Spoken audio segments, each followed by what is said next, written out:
Starting us off in at number 5, Lorraine introduces Annabelle. In this clip titled Haunted Dolls Caught on Tape Moving, we see a portion of an interview with Lorraine Warren walking through the occult museum and stopping in front of Annabelle. Lorraine says that Annabelle is the worst thing in the museum and refuses to stare at it while the visitor takes a photo of it. She goes on to say it's done a lot of harm to a lot of people. The doll is supposed to be moving in the clip, but it's a bit hard to tell since of how shaky and close the shot of her is. Take a look. I'm not going to stare at it though. So you can take the picture, but I'm not going to stare at it because that has done bad harm on a lot of people. Swooping in at number 4, we've got Annabelle's origins. So Annabelle was discovered by the Warrens while under the care of a pair of 2 nurses living together in Hartford, Connecticut. One of these nurses, Donna, was given Annabelle by her mother as a gift. It's believed that the mom bought it at a thrift shop, thus the cursedness. It's not likely you'd find a cursed doll still sealed in the packaging. Stranger things have happened though. While there's no solid proof of this, it's also been said that the spirit of a young girl had found her way into the doll. She was around 7 years old when she was killed in a car accident outside of her home. The girl's name was Annabelle, and she'd managed to possess the toy. The movie posits that Annabelle's parents, inconsolable after her death, searched for ways to get their daughter back. The method they decided upon in the end was to bind her soul to the doll, so that she may have physical form once again. Like most reasonable people, Annabelle wasn't satisfied with being a Pinocchio-style being, and instead wanted to be a real person. This is where the evil activity originates. The movie claims she's always looking for a new body to possess. Other tales claim that the spirit haunted the house that the 2 nurses lived in, and the women gave Annabelle permission to take hold of the doll. This last option is given credence by the treatment given to the doll by the nurses. Donna would treat the doll like a real little girl even as odd things were happening in the home. She even gave Annabelle a little bracelet, which she still wears behind the glass at the museum. Sneaking in at number 3, we've got moving autonomously. What tipped the 2 women off that something was not normal with Annabelle was the fact that she seemed to be able to move around on her own. The doll would move around the house during the day, at first only slightly changing her positions, like crossing and uncrossing her limbs, moving her arms, or tilting her head. Eventually she began relocating to different locations in the house. Donna would leave the doll on the couch, head to work, and would discover the doll in her bedroom upon returning. These small movements became even more concerning when handwritten notes began to be discovered around the house. The fact that the parchment used was unrecognizable was distressing, but not nearly as distressing as the messages written on them. "Help me" was a common missive, scrawled with pencil in childlike lettering. Donna and her roommate chalked this up to be a prank, or maybe the results of someone breaking into the house when they weren't around. However, they began to believe that Annabelle was truly paranormal when she levitated her arms onto the table they were eating at. This was enough to have them contact a psychic and try to figure out what this doll was trying to communicate.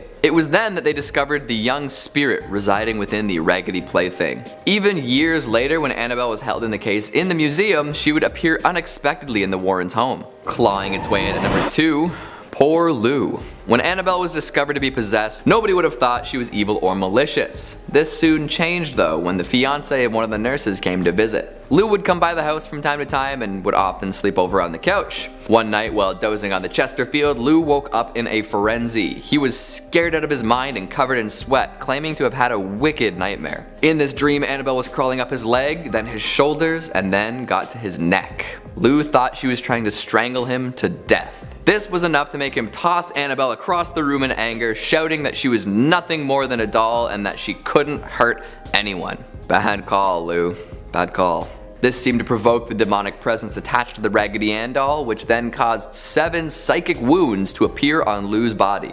He doubled over in pain with claw-like gashes damaging his skin. But before he could get a good look at the injuries, the incisions disappeared. Definitely more evil than any young girl should ever be. And slinking its way in at number 1, we have a killer history. After the incident with Lou, Annabelle racked up quite the reputation for violence and animus. There's a laundry list of incidents involving her attacks on people trying to do away with evil. Apparently the first time Ed Warren took the doll for safekeeping, he put it in the backseat of his car. While driving away, he experienced car troubles and even encountered a demonic attack similar to the one in Annabelle Comes Home. Even after being placed in the glass case, Annabelle was able to cause problems for all sorts of visitors. A priest came by one day and threw Annabelle across the room, attempting to exorcise the demon from her. He yelled that God God is more powerful than the devil and that Annabelle was powerless. Soon after though, this man got in a serious car accident involving a tractor trailer.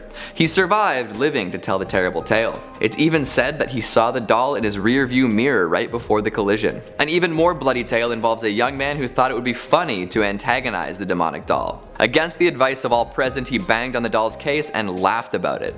Later, he was killed in a motorcycle crash. Granted, he could have just been a reckless person in general, but the encounter with the doll beforehand is creepy to say the least. Lastly, there was an incident in Thailand in which an elderly man died during a screening of Annabelle Comes Home. The British man was vacationing when he decided to see the latest haunted doll feature film. When the lights came up, his body was discovered and he was pronounced dead inside of the theater. This could just be a case of the stress of a horror movie exacerbating pre-existing medical conditions in an old man, but considering all the cursed content related to Annabelle, it's a little extra disturbing.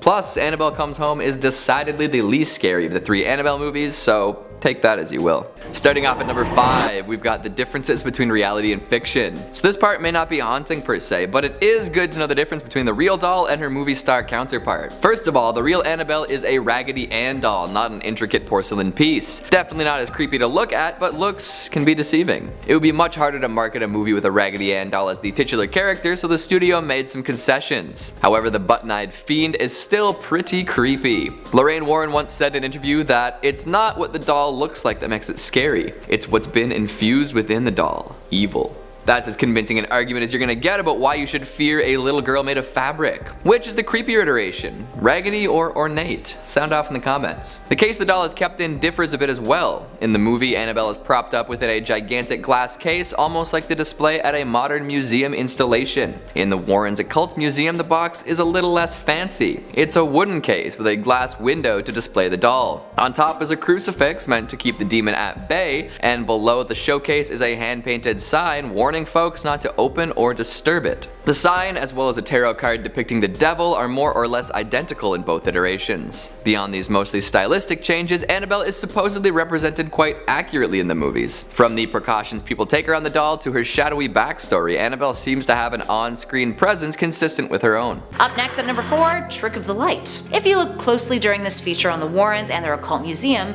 you may think you see the Annabelle doll moving ever so slightly. While it's arguably a trick of the light or a product of shadows, to some, it looks as if the doll's chest is moving, as if she's breathing. Creepy, eh? The feature goes on to tell the whole story of the Annabelle doll and how the 2 young women who lived with her initially would try to set little tests in their apartment to see if anyone was coming in to try to scare them by moving the doll rather than the doll just moving on its own. Unfortunately for them, it seemed like the doll was moving on her own. Moving on to 3, 1969. This one is so very obviously a hoax. For starters, if this footage was taken in 1969, there's no way in hell that the quality of the image would look like that. Anywho, while this isn't the real Annabelle doll, it surely takes inspiration from the real one, and it makes our list for giving off one hell of a jump scare. It's a 50-second clip with a Raggedy Ann doll seated on a chair, with a weird spooky soundtrack playing over top. Eventually, by the end of the video, the Annabelle wannabe doll jumps up on its own out of the chair, and it's pretty creepy. Take a look for yourself.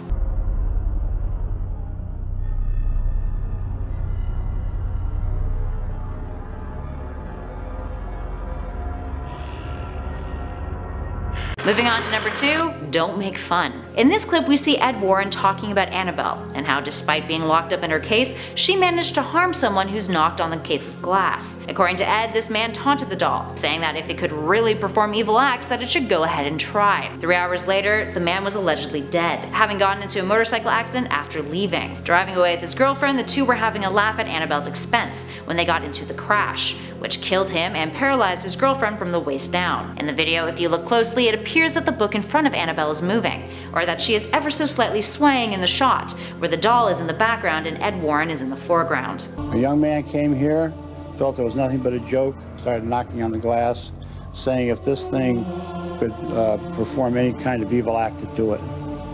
3 hours later, the young man was dead. He came here on a motorcycle with his girlfriend. She said they were laughing about the doll when they left. She was paralyzed in a hospital for over a year. And finally, in our number 1 spot, From Case to Case. This video is titled Moving of the Annabelle Doll, February 22nd, 2017. And it has over 2 million views. With viewership like that, it's gotta have something authentic about it, right? Well, you guys can be the judge of that.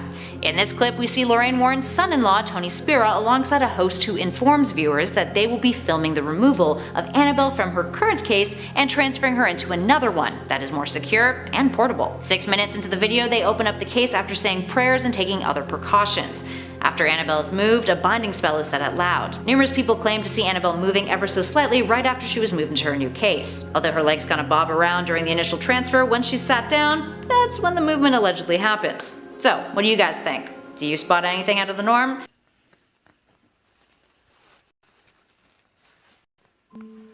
Okay, quickly. Right over here. Go into the new case. Personally, I'm more inclined to agree with this guy in the comments who said, it's more scary that people still shoot in vertical using their phones nowadays.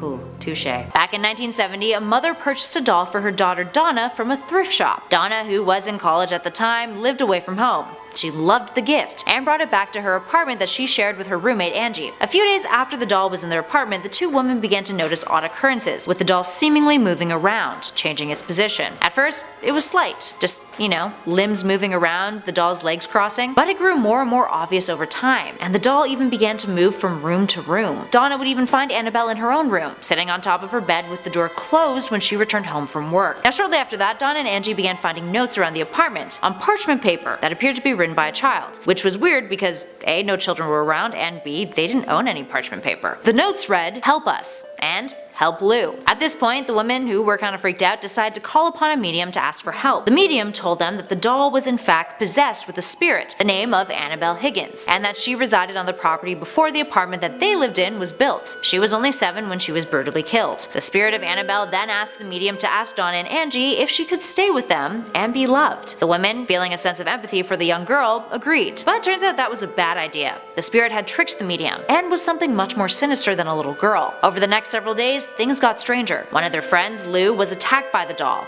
with the doll leaving claw marks across his skin and, according to him, had tried to strangle him. This is when the Warrens were brought in, and they revealed that it was not a young girl within the doll after all, but a demon who was manipulating it in hopes of trying to possess either Donna or Angie. So, of course, the Warrens took the doll away and brought a priest in to cleanse the apartment. Annabelle has since been kept in the occult museum, with the sign warning, "Positively do not open." So, rather than speculate what if Annabelle was real, considering this is the real tale versus, the Annabelle movie adaptation, why don't we discuss if Annabelle was never actually taken away by the Warrens in the first place? Well, according to Ed and Lorraine, if the demon had had another 2 or 3 more weeks to keep up the kinds of activities it was doing, the spirit would likely have been capable of possessing one of them, and potentially would have killed the other, and Lou too.